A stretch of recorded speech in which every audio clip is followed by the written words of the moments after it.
Hello friends, welcome to my YouTube channel.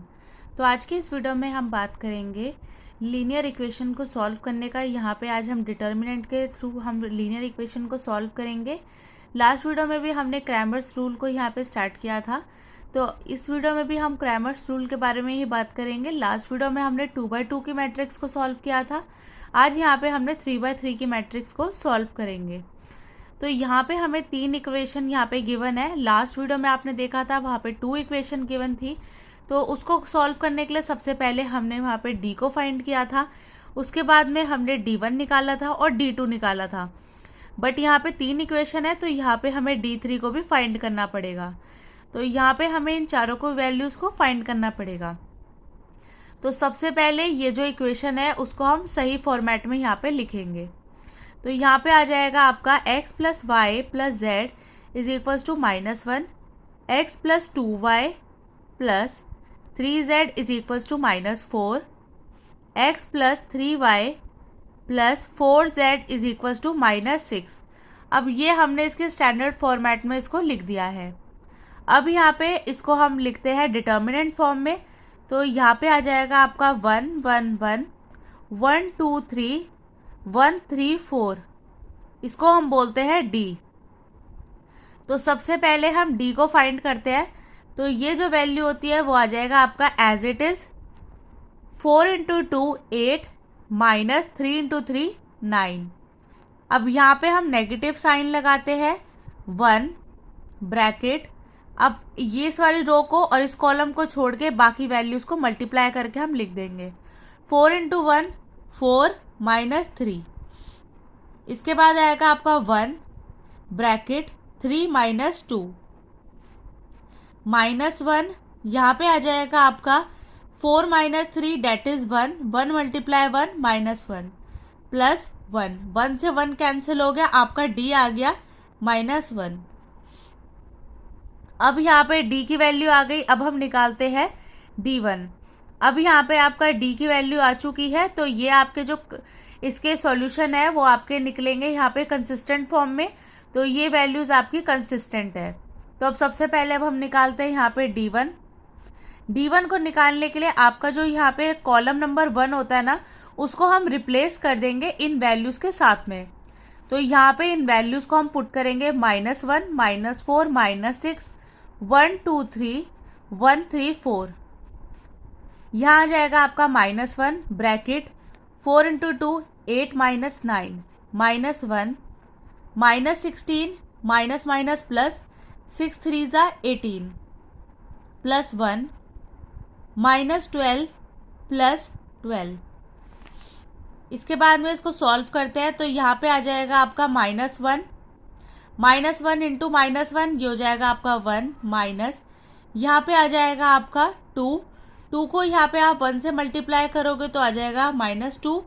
यहाँ पे आपका ये हो जाएगा एक दूसरे के साथ में कैंसिल, तो ये वैल्यूज आपकी आ जाएगी 1 -2 माइनस माइनस आपका प्लस हो जाएगा। तो ये वैल्यू आ जाएगी आपकी 3। D1 आ गया आपका 3। अब हम यहाँ पे निकालते हैं D2। D2 को फाइंड करने के लिए यहाँ पे जो हमारा कॉलम नंबर 1 है उसको हम एज इट इज उतार देंगे 1 1 1। कॉलम 2 की जगह पे यहाँ पे इन वैल्यूज को पुट कर देंगे -1 -4 -6 1 3 4। अब यहाँ पे हम डिटर्मिनेंट को सॉल्व करते हैं। मैंने आपको डिटर्मिनेंट को सॉल्व करना बहुत बार बताया है। सबसे पहले हम यहाँ पे 1 को पुट करेंगे ब्रैकेट 4 इंटू 4 -16 माइनस, अब यहाँ पे माइनस है तो इस प्लस हो जाएगा 6 3 ज़ा 18 माइनस, अब यहाँ पे माइनस ऑलरेडी है तो यहाँ पे प्लस हो जाएगा 1। अब इसको हम छोड़ के बाकी को यहाँ पे मल्टीप्लाई करके लिख देंगे 4 -3 प्लस 1 मल्टीप्लाई -6 प्लस 4। यहाँ पे आपको माइनस के जो साइन होते हैं उनका ध्यान देना बहुत ही ज़्यादा ज़रूरी है। सबसे ज़्यादा जो गलतियाँ होती है पेपर में वो माइनस के साइन के साथ में होती है। तो यहाँ पे आ जाएगा आपका 2 प्लस 1 -2, यह आता है आपका 1। D2 की वैल्यू आ गई आपकी 1। अब हम यहाँ पे फाइंड करते हैं D3। D3 को निकालने के लिए कॉलम नंबर 1 और कॉलम नंबर 2 को हम एज इट इज उतार देंगे और कॉलम नंबर 3 की जगह पे इन वैल्यूज को यहाँ पे पुट कर देंगे, -1 -4 -6। तो यहाँ पे इसको हम सॉल्व करते हैं, 1 के साथ में ये करेंगे, हो जाएगा -12 + 12 -6 + 4 -3 -2। तो यहाँ पे वैल्यू आ जाएगी आपकी 0 + 2 -1 दैट इज़ 1। तो D3 आता है आपका 1। तो हमने यहाँ पे लास्ट क्लास में भी देखा था, x की वैल्यू को फाइंड करने के लिए हमने किया था D1/D, y की वैल्यू निकलती है D2/D और आपकी z की वैल्यू निकलती है D3/D। D1 कितना है आपका 3/-1, तो ये आ जाएगा आपका -3। y की वैल्यू आती है आपकी 1/-1 दैट इज -1 और z आ जाएगा आपका -1। तो यहाँ पे जो आपकी वैल्यूज आई है, अब इसको हम इक्वेशन में पुट करते हैं। इससे हमें ये पता चलेगा कि जो हमारी x, y, z की वैल्यूज है वो हमने सही फाइंड की है या फिर सही फाइंड नहीं की। तो यहाँ पे हमने बुक का क्वेश्चन नंबर 2 लिया है, जिसके अंदर आपको क्रैमर्स रूल लगा के यहाँ पे इन इक्वेशंस की वैल्यूज को फाइंड करना है। तो सबसे पहले ये आपके स्टैंडर्ड फॉर्म के अंदर ही है। सबसे पहले हम निकालते हैं डी निकालने के लिए सारे कोफिशिएंट की यहाँ पे वैल्यू लिख लेंगे, 1 -1 3 1 3 -3 5 3 3। अब यहाँ पे इसको हम सॉल्व कर लेंगे, तो ये आ जाएगा आपका 9 minus minus plus 9 minus minus plus 3 + 15 + 3 3 - 15। तो ये हो जाएगा आपका 18 + 18 -36। तो ये भी आपका 36 होता है, 36 - 36 दैट इज 0। तो यहाँ पे आपका जो D है वो आपका 0 निकल कर आता है। तो हमने यहाँ पे 2/2 की जब मैट्रिक्स की थी तो उसके अंदर हमने देखा था कि जब हमारा D जो होता है वो 0 के इक्वल नहीं आता तो इस कंडीशन में आपके यूनिक सॉल्यूशन बनते हैं। और जब भी आपका जो D होता है वो 0 के इक्वल आता है तो इसके अंदर यहाँ पे हमने देखा था कि उसके अंदर आपके इनफाइनाइट सॉल्यूशन आते हैं या फिर नो सॉल्यूशन आता है। बट यहाँ पे जब भी आपके 3/3 की मैट्रिक्स होगी तो इसके अंदर ये देखा जाता है कि जो आपका सॉल्यूशन है वो इनकंसिस्टेंट भी आ सकता है और कंसिस्टेंट भी आ सकता है। तो दोनों ही हमें यहाँ पे पूरे पूरे सॉल्व करने पड़ेंगे। अगर इनकंसिस्टेंट होगा तो यहाँ पे जो उसका सॉल्यूशन है वो नहीं निकलेगा और हम उसको फर्दर सॉल्व नहीं करेंगे। और कंसिस्टेंट होता है तो उसको पूरा हमें सॉल्व करना पड़ेगा और सारी वैल्यूज यहाँ पे निकालनी पड़ेंगी। तो यहाँ पे इस कंडीशन के अंदर ये तब होता है आपका जब D की वैल्यू आपकी 0 होती है, D1 भी 0 आ जाए, D2 भी आपका 0 आ जाए और D3 भी यहाँ पे 0 आ जाए। तो उस कंडीशन में आपके यहाँ पे नो सॉल्यूशन आते हैं कि जब आप सॉल्यूशन को फाइंड नहीं कर सकते। इसके बाद में यहाँ पे हम सॉल्व करते हैं क्वेश्चन को कि यहाँ पे आपकी D1 की वैल्यू क्या आ रही है। तो D1 को हम सॉल्व करते हैं। D1 को सॉल्व करने के लिए कॉलम 1 को यहाँ पे हम रिप्लेस कर देंगे इन वैल्यूज के साथ पे और बाकी को हम यहाँ पे एज इट इज यहाँ पे उतार देंगे। तो इसको हम सॉल्व करते हैं। तो यहाँ पे आ जाएगा आपका 6 ब्रैकेट 9 + 9 + 1 -12 + 30 + 3 -12 - 30। तो ये हो जाएगा आपका 108 + 18 -126 126 - 126 दैट इज 0। तो यहाँ पे आपकी D1 की वैल्यू भी कितनी आ गई, 0। अब हम निकालते हैं D2 और D3। अब हम यहाँ पे D2 की वैल्यू फाइंड करते हैं। तो ये आ जाएगा आपका 115 6 - 4 10 3 - 3 3।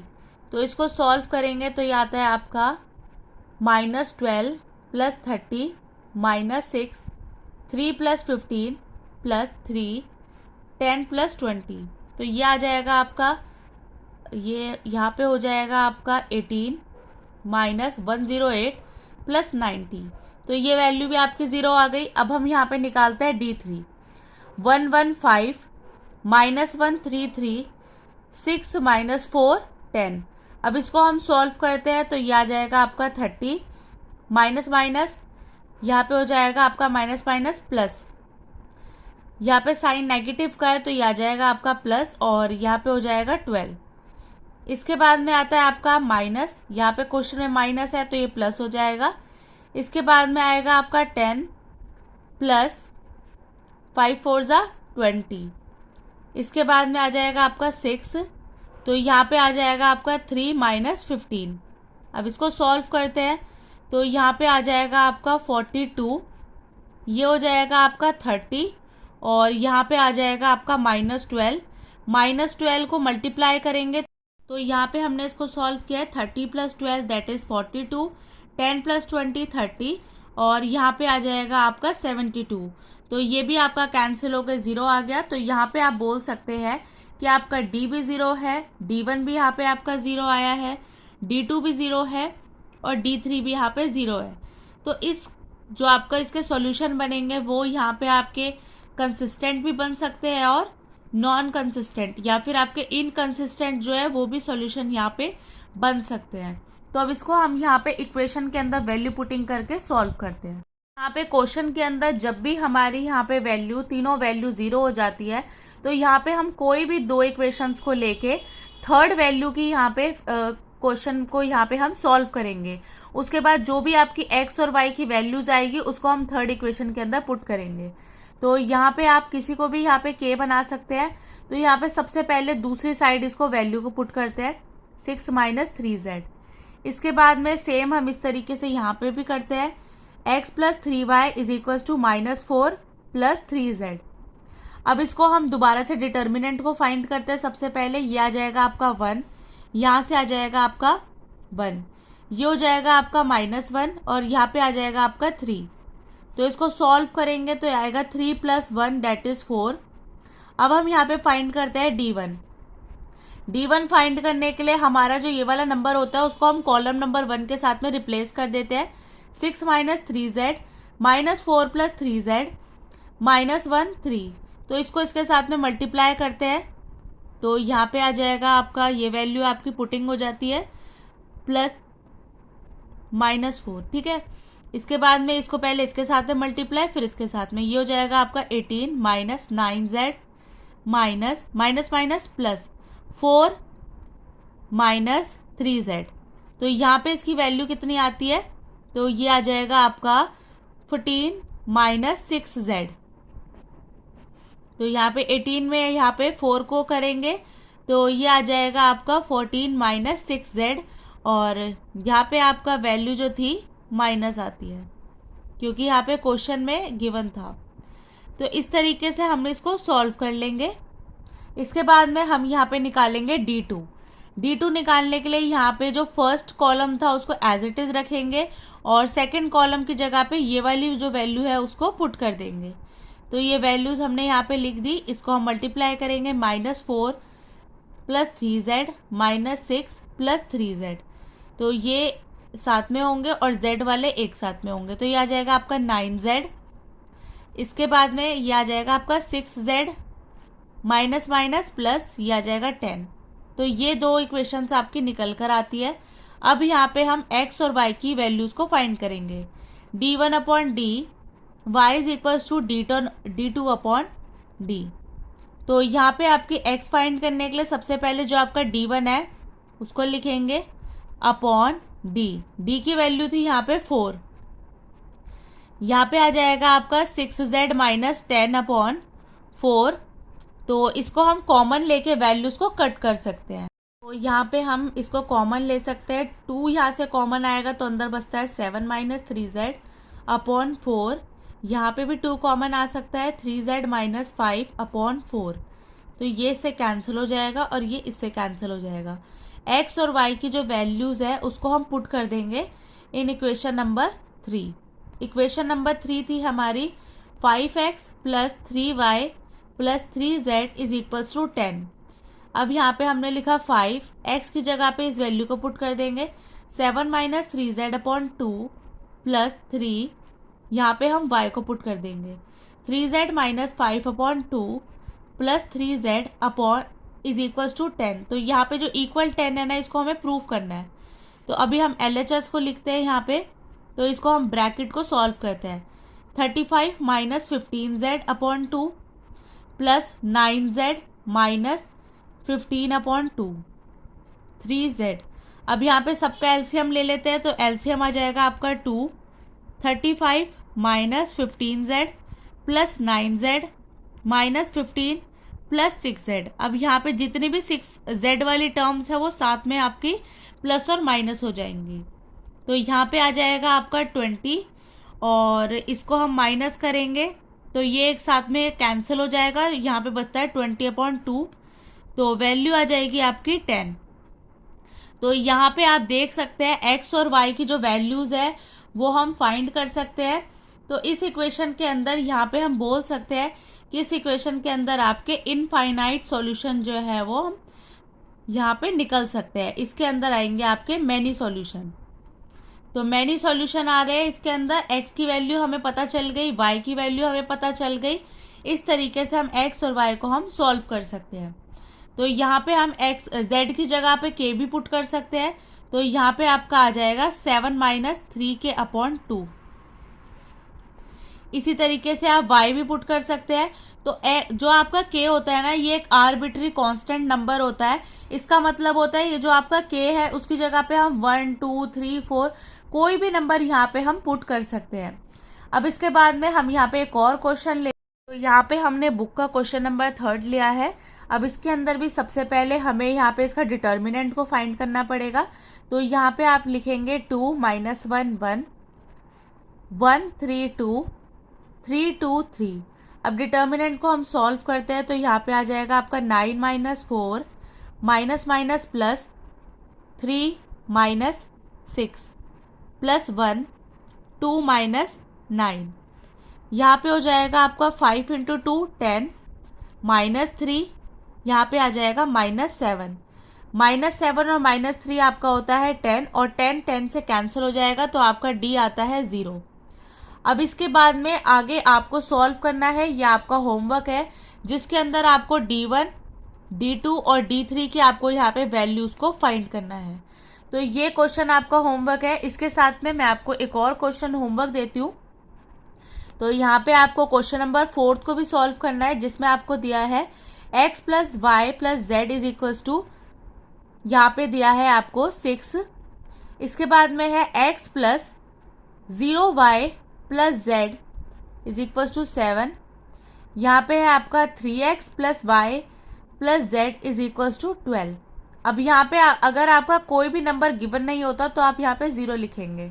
तो इस तरीके से आपको क्वेश्चन नंबर 3 और क्वेश्चन नंबर 4 को सॉल्व करना है। तो ये आपके होमवर्क क्वेश्चन है, ये दोनों आपके होमवर्क क्वेश्चन है। इसी के साथ में यहाँ पे जो एक डायग्राम है ये मैं आपको बताती हूँ। तो इसके अंदर जो आपका कंसिस्टेंसी की जो कंडीशंस आती है, कंडीशंस के अंदर हमने आज यहाँ पे 2 कंडीशंस देखी है। जब पहली होती है डी जो होता है हमारा 0 के इक्वल नहीं होता, और दूसरी आती है कि जब डी आपका 0 के इक्वल आ जाए। तो यहाँ पे जब वो इक्वल नहीं होता तो उसको हम बोलते हैं ये आपका कंसिस्टेंट सॉल्यूशन इसके आएंगे, जिसको आप बोलते हैं यूनिक सॉल्यूशन, यूनिक सॉल्यूशन।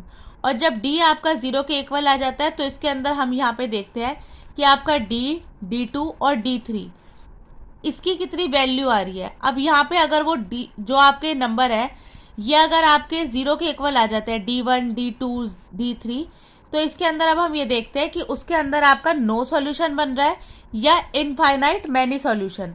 तो इसके अंदर यहाँ पे आता है आपका नो सॉल्यूशन, 2 कंडीशंस बनती है, और मैनी सॉल्यूशन। तो इस तरीके से यहाँ पे इनकी कंसिस्टेंसी को यहाँ पे चेक किया जाता है। तो इसी के साथ में आपका जो ये था टॉपिक क्रैमर्स रूल का वो कंप्लीट होता है। क्रैमर्स रूल जो है या तो आपका क्रैमर्स रूल या फिर मैट्रिक्स इन्वर्जन मेथड, इन दोनों क्वेश्चंस में से एक क्वेश्चन आपका एग्जाम में पक्का इस चैप्टर से आता है, और इसका यहाँ पे आपका 6 मार्क्स का एक क्वेश्चन आता है। ये टॉपिक बहुत ही ज़्यादा आसान है, और इसी के साथ में आपको ये होमवर्क क्वेश्चन यहाँ पे कंप्लीट करने हैं। आज की वीडियो में बस इतना ही। अगर आपको मेरी वीडियो अच्छी लगी हो तो प्लीज़ लाइक करें, चैनल पे नए हो तो आप सब्सक्राइब करें, और आप मेरी वीडियो को ज़्यादा से ज़्यादा शेयर करें। Thank you so much for watching.